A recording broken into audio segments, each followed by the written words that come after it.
மேல் கீழ் நடுப்பக்கம் மிக்குற பூரித்து பாலாம் இரேசகத்தால் உட்பதிவித்து மாலாகி உந்தியுள் கும்பித்து வாங்கவே ஆலாலம் உண்டான் அருட்பெறலாமே.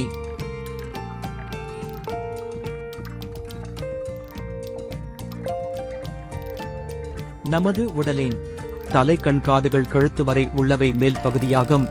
கழுத்தில் இருந்து அடிவயிறு வரை நெஞ்சு தொப்புள் முதலானவை நடுப்பகுதியாகும். அடிவயிறு முதல் கால் பெருவிரல் வரை உள்ளவை கீழ்ப்பகுதியாகும். மேல் கீழ் நடுப்பக்கம் மிக்குற பூரித்து என்பது பிராணயாம முறைப்படி மூச்சுக்காற்றை பூரக முறைப்படி உள்ளிழுத்து அந்த காற்றை கும்பக முறைப்படி உள்ளே அடக்கி வைத்து மேலே கூறிய 3 பகுதிகளுக்கும் அந்த மூச்சுக்காற்றை செலுத்தி அந்த 3 பகுதிகளுக்குள் வியாபிக்க வைத்திருந்தார். ஆலகால நஞ்சை உண்ட நீலகண்டனாகிய சிவபெருமானின் அருளை பெறலாம்.